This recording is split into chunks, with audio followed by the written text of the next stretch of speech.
14. O primeiro beijo. Tinha 17 anos, pungia-me um buçozinho que eu forcejava por trazer a bigode. Os olhos, vivos e resolutos, eram a minha feição verdadeiramente máscula. Como ostentasse certa arrogância, não se distinguia bem se era uma criança, com fumos de homem, se um homem com ares de menino. Ao cabo, era um lindo garçom, lindo e audaz, que entrava na vida de botas e esporas, chicote na mão e sangue nas veias, cavalgando um corcel nervoso, rijo, veloz. Como o corcel das antigas baladas, que o romantismo foi buscar ao castelo medieval, para dar com ele nas ruas do nosso século.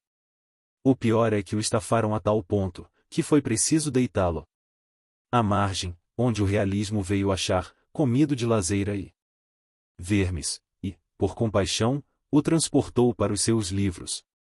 Sim, eu era esse garçom bonito, airoso, abastado, e facilmente se imagina que mais de uma dama inclinou diante de mim a fronte pensativa, ou levantou para mim os olhos cobiçosos. De todas, porém, a que me cativou logo foi uma, e não sei se diga, este livro é casto, ao menos na intenção é castíssimo. Mas vá lá, ou se há de dizer tudo ou nada. Aqui me cativou foi uma dama espanhola, Marcela, a linda Marcela. Como lhe chamavam os rapazes do tempo. E tinham razão os rapazes.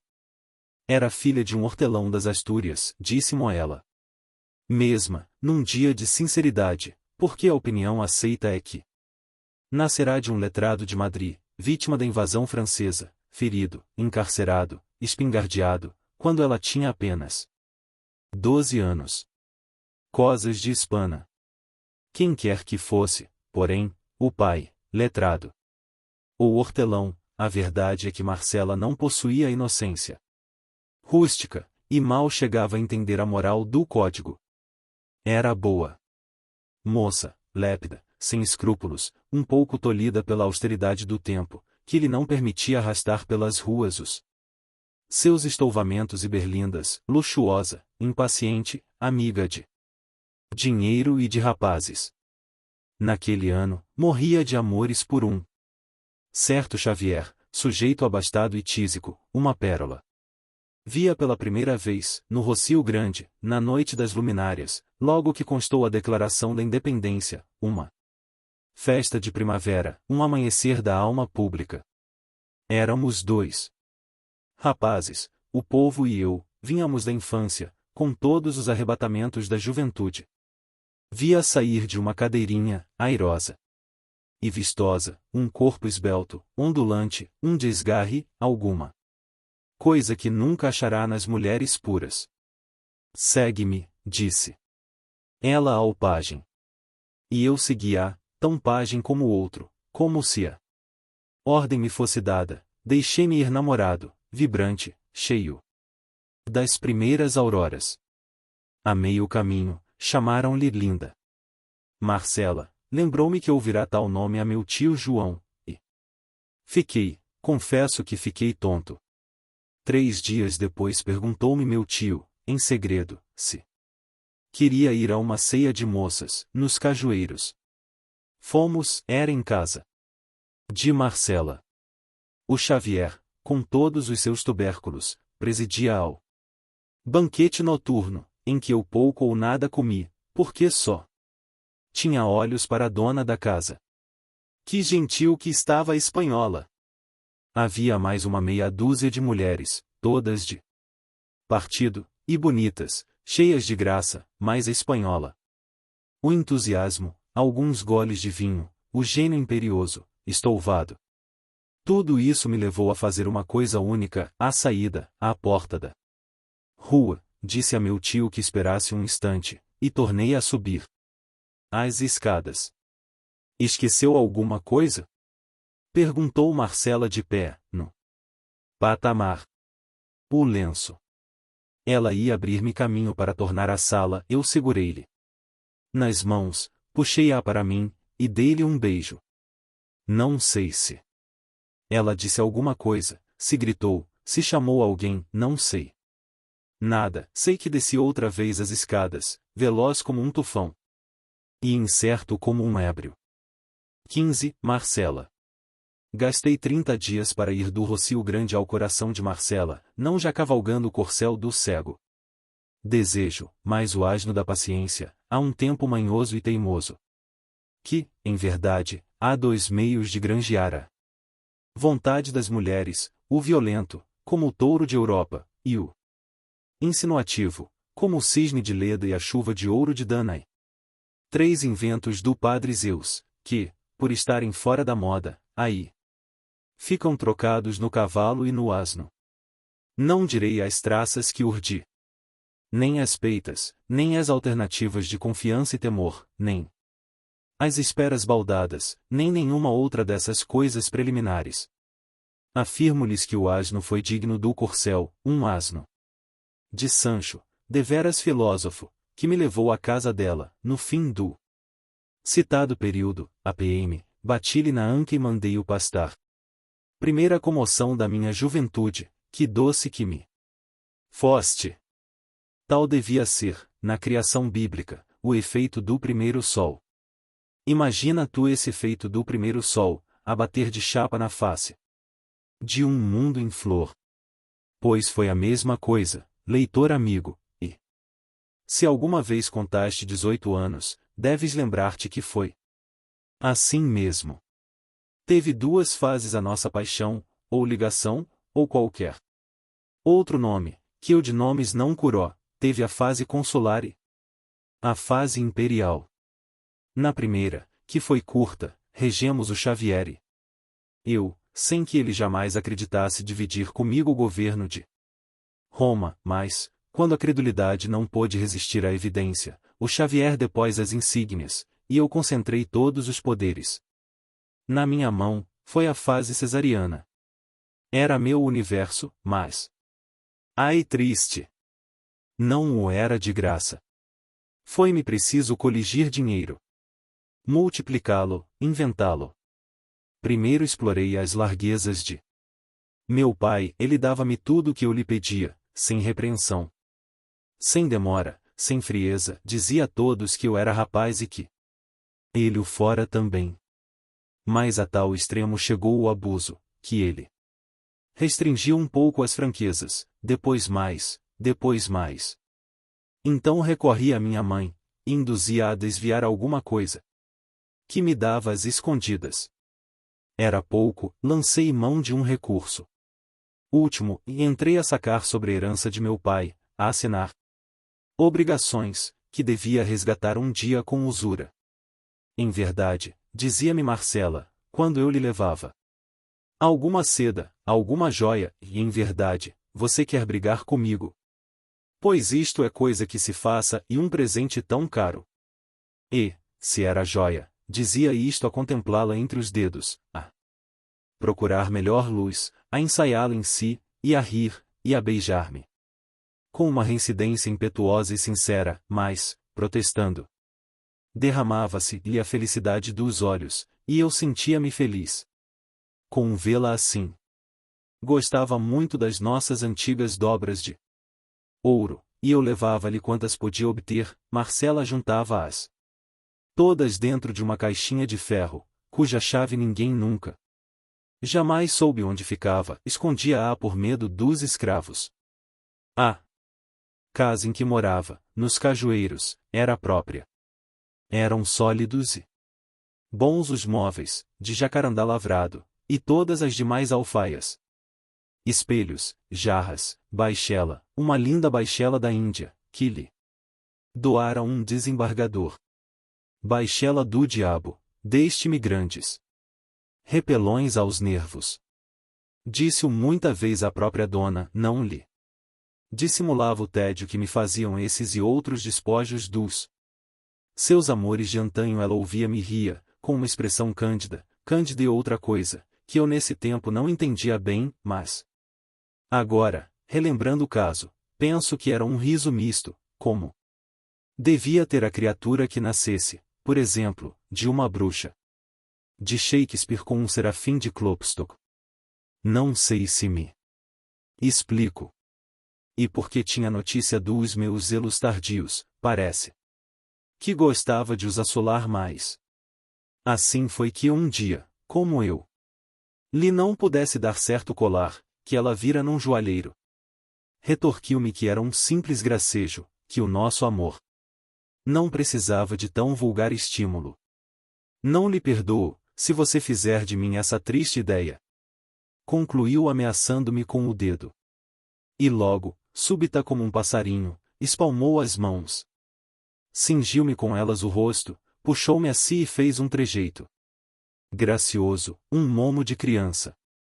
Depois, reclinada na marquesa, continuou a falar daquilo, com simplicidade e franqueza. Jamais consentiria que lhe comprassem os afetos. Vendera muita vez as aparências, mas a realidade, guardava-a para poucos. Duarte. Por exemplo, o alferes Duarte, que ela amara deveras, 2 anos antes, só a custo conseguia dar-lhe alguma coisa de valor.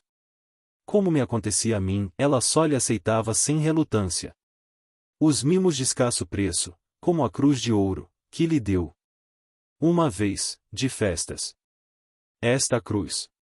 Dizia isto, metendo a mão no seio e tirando uma cruz fina de ouro, presa a uma fita azul e pendurada ao colo. Mas essa cruz, observei eu, não me disseste que era teu pai que... Marcela abanou a cabeça com um ar de lástima. Não percebeste que era mentira, que eu dizia isso para te não molestar?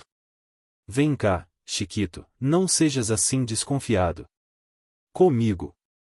Amei a outro, que importa, se acabou. Um dia, quando nos separarmos. Não digas isso. Bradei eu. Tudo cessa. Um dia. Não pôde acabar, um soluço estrangulou-lhe a voz. Estendeu as mãos, tomou das minhas, conchegou-me ao seio.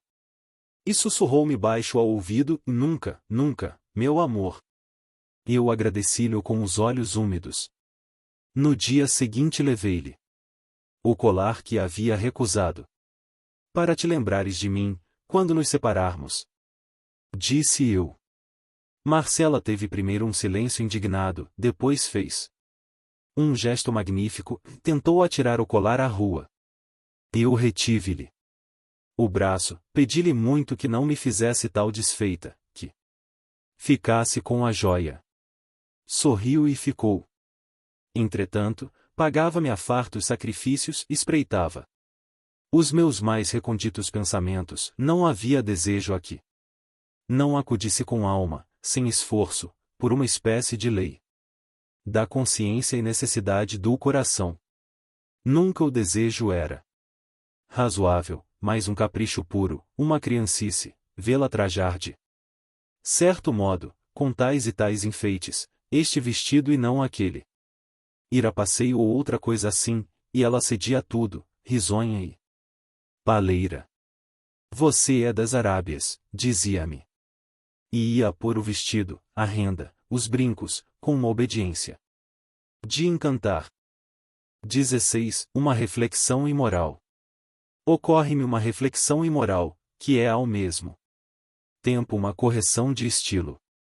Cuido haver dito, no capítulo 14, que Marcela morria de amores pelo Xavier. Não morria, vivia. Viver não é a mesma coisa que morrer, assim o afirmam todos os joalheiros deste mundo, gente muito vista na gramática. Bons joalheiros, que seria do amor se não fossem os vossos diches e fiados? 1/3 ou 1/5 do universal comércio dos corações. Esta é a reflexão imoral que eu pretendia fazer, a qual é ainda mais obscura do que moral, porque não se entende bem o que eu quero dizer.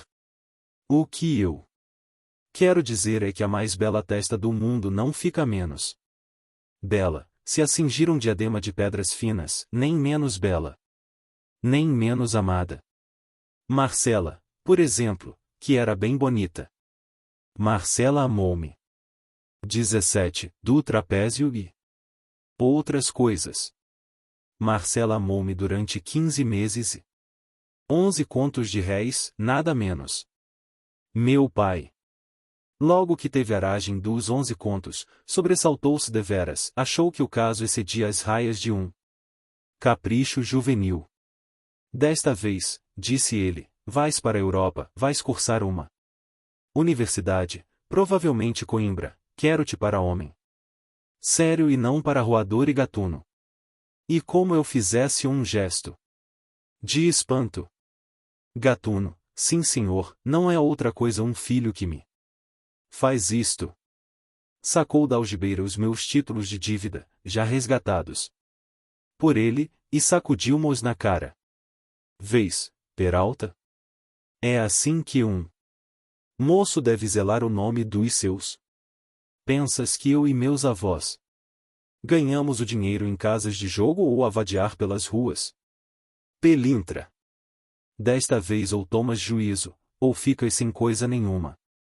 Estava furioso, mas de um furor temperado e curto.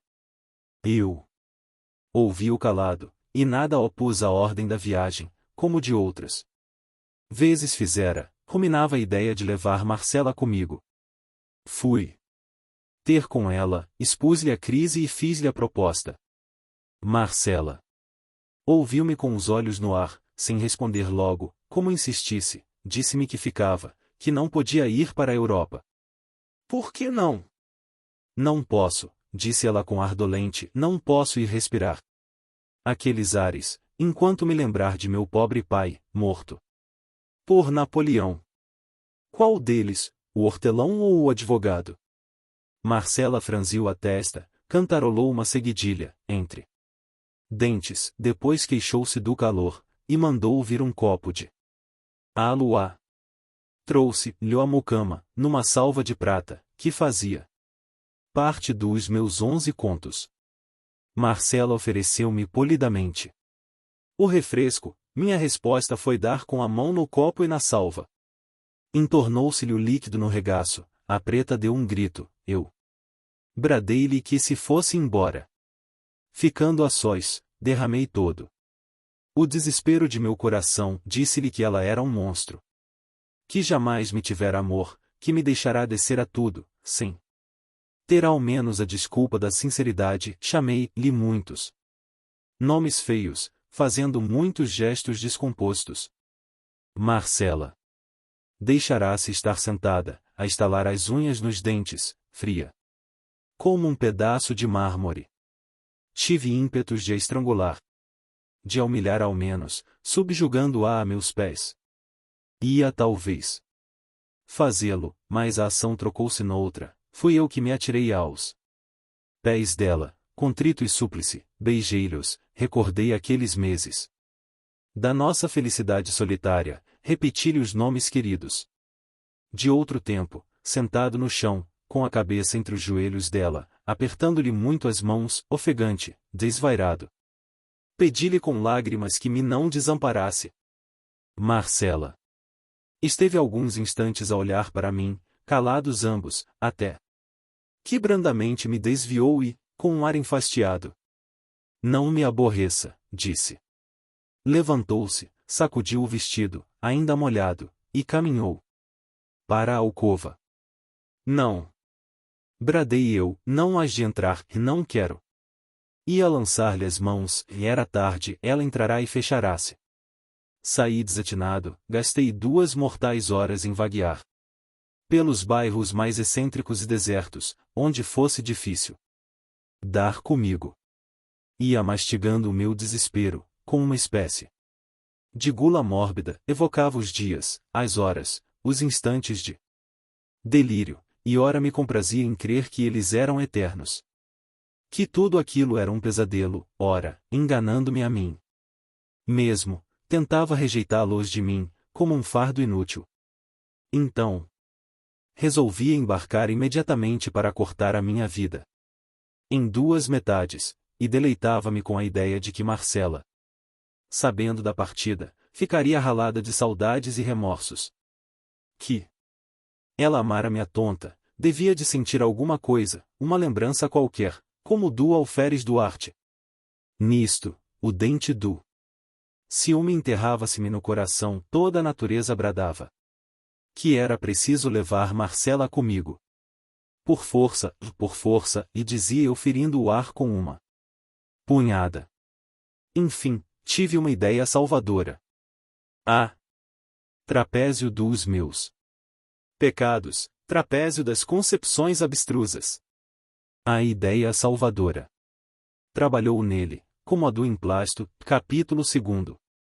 Era nada menos que fasciná-la muito, deslumbrá-la, arrastá-la.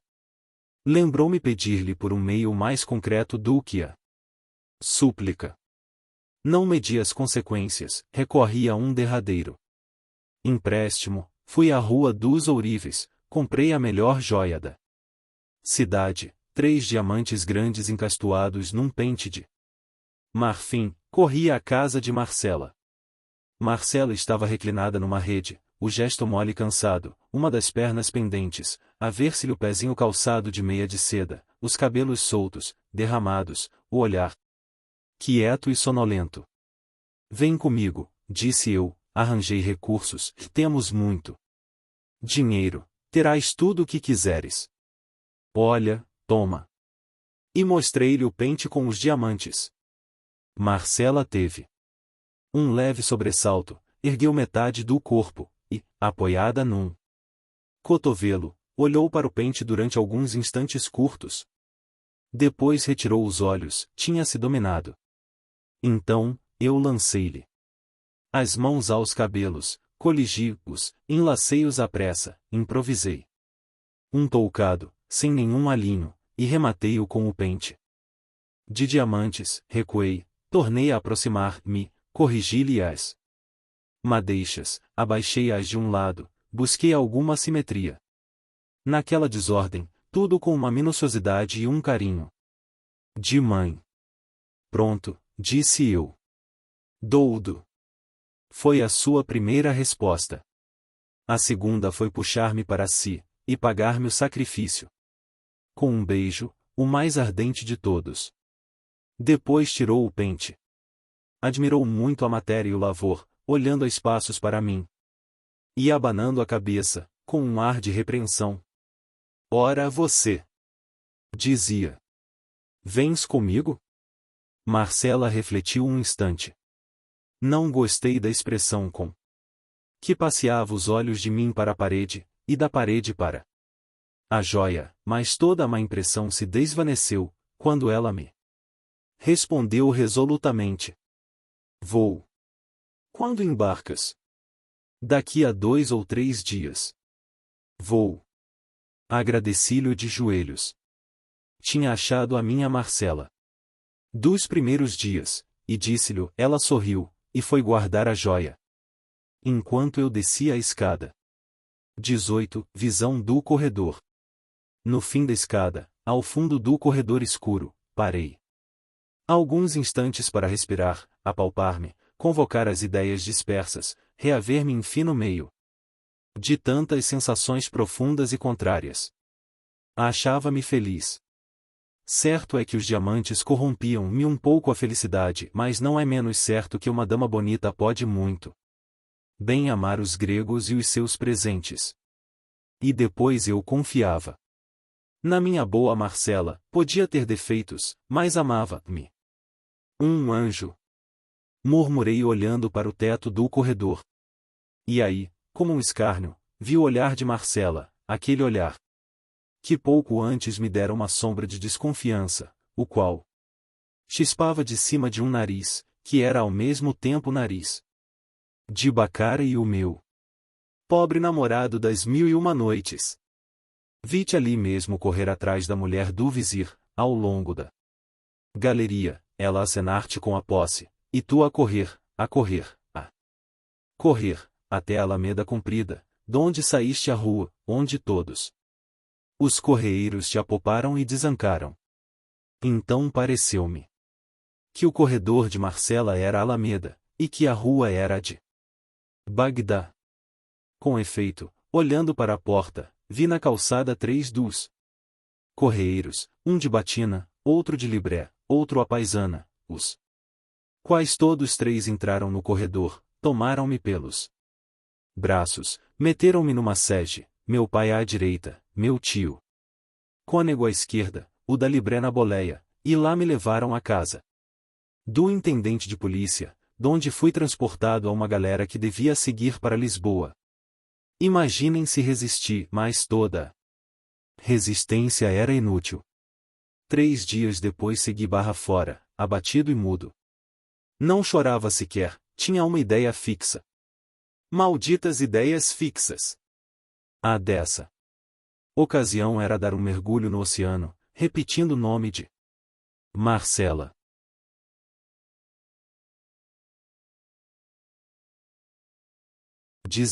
A bordo. Éramos 11 passageiros, um homem doido, acompanhado pela mulher, 2 rapazes que iam a passeio, 4 comerciantes e 2 criados. Meu pai recomendou-me a todos, começando pelo capitão do navio, que aliás tinha muito que cuidar de si. Porque, além do mais, levava a mulher tísica em último grau. Não sei se o capitão suspeitou alguma coisa do meu fúnebre projeto, ou se meu pai o pôs de sobreaviso, sei que não me tirava os olhos de cima, chamava-me para toda a parte. Quando não podia estar comigo, levava-me para a mulher. A mulher ia quase sempre numa camilha rasa, a tossir muito, e a afiançar que me havia de mostrar os arredores de Lisboa. Não estava magra. Estava transparente, era impossível que não morresse de uma hora para outra. O capitão fingia não crer na morte próxima. Talvez por enganar-se a si mesmo. Eu não sabia nem pensava nada. Que me importava a mim o destino de uma mulher tísica? No meio do oceano? O mundo para mim era Marcela.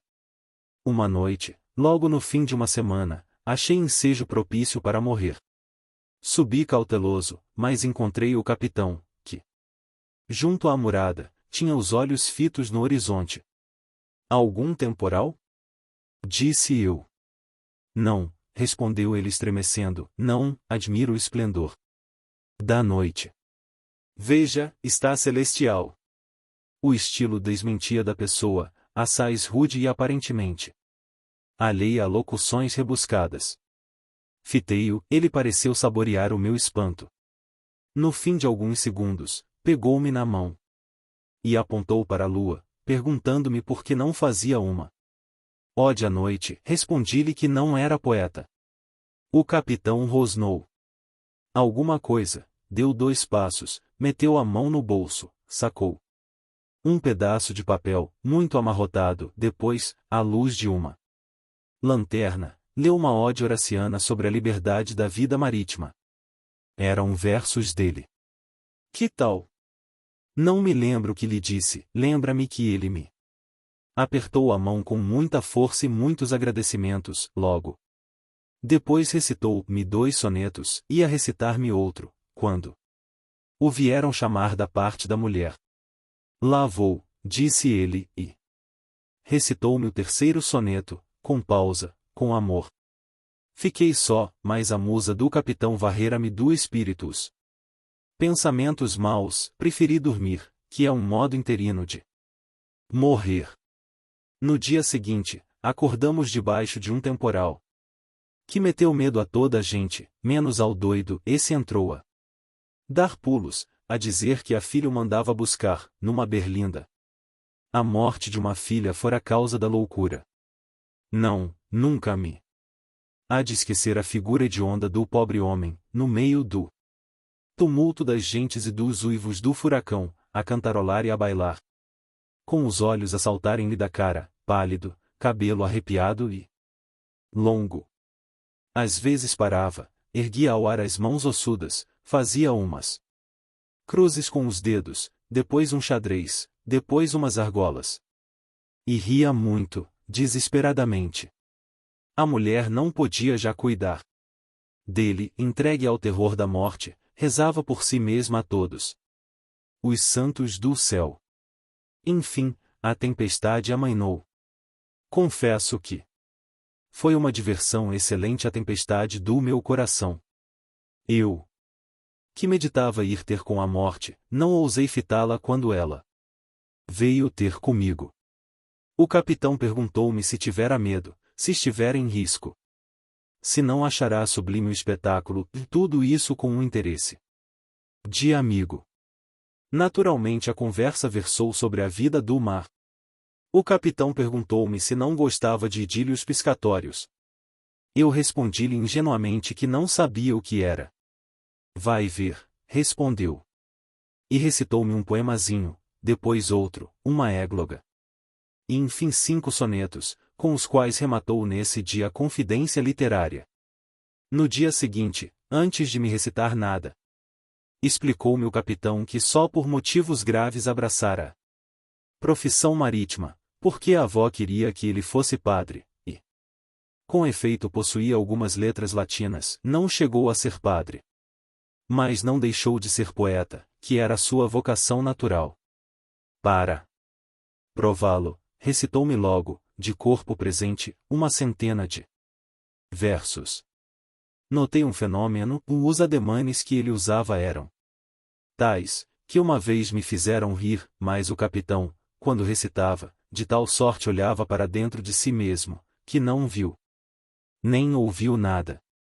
Os dias passavam, e as águas, e os versos, e com eles ia também passando a vida da mulher. Estava por pouco. Um dia, logo depois do almoço, disse-me o capitão que a enferma talvez não chegasse ao fim da semana. Já! Exclamei. Passou muito mal a noite. Fui vê-la, achei-a, na verdade, quase moribunda, mas falando ainda de descansar em Lisboa alguns dias, antes de ir comigo a Coimbra, porque era seu propósito levar-me à universidade. Deixei-a consternado, fui achar o marido a olhar para as vagas, que vinham morrer no costado do navio, e tratei de o consolar. Ele agradeceu-me, relatou-me a história dos seus amores, elogiou a fidelidade e a dedicação da mulher, relembrou os versos que lhe fez, e recitou-mos. Neste ponto vieram buscá-lo da parte dela, corremos ambos, era uma crise. Esse e o dia seguinte foram cruéis, o terceiro foi o da morte. Eu fugi ao espetáculo, tinha ali repugnância. Meia hora depois encontrei o capitão, sentado no molho de cabos, com a cabeça nas mãos. Disse-lhe alguma coisa de conforto. Morreu como uma santa, respondeu ele, e, para que estas palavras não pudessem ser levadas à conta de fraqueza, ergueu-se logo, sacudiu a cabeça, e fitou o horizonte, com um gesto longo e profundo. Vamos, continuou, entreguemo-la à cova que nunca mais se abre. Efetivamente, poucas horas depois, era o cadáver lançado ao mar, com as cerimônias do costume. A tristeza murchara todos os rostos, o do viúvo trazia a expressão de um cabeço rijamente lascado pelo raio. Grande silêncio. A vaga abriu o ventre. Acolheu o despojo, fechou-se, uma leve ruga, e a galera foi andando. Eu deixei-me estar alguns minutos à popa, com os olhos naquele ponto incerto do mar em que ficava um de nós. Fui dali ter com o capitão, para distraí-lo. Obrigado, disse-me ele compreendendo a intenção, creia que nunca me esquecerei dos seus bons serviços. Deus é que lhos há de pagar. Pobre Leocádia! Tu te lembrarás de nós no céu. Enxugou com a manga uma lágrima importuna. Eu busquei um derivativo na poesia, que era a paixão dele. Falei-lhe dos versos, que me lera, e ofereci-me para imprimi-los. Os olhos do capitão animaram-se um pouco. Talvez aceite, disse ele. Mas não sei, são bem frouxos versos.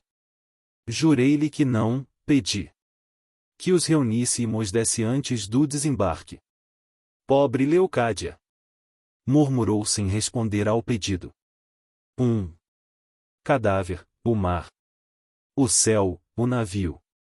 No dia seguinte veio ler-me um epissédio composto de fresco, em que estavam memoradas as circunstâncias da morte e da sepultura da mulher, leu-mo com a voz comovida deveras, e a mão trêmula, no fim perguntou-me se os versos eram dignos do tesouro que perderá. São, disse eu. Não haverá estro, ponderou ele, no fim de um instante. Mas ninguém me negará sentimento, se não é que o próprio sentimento prejudicou a perfeição.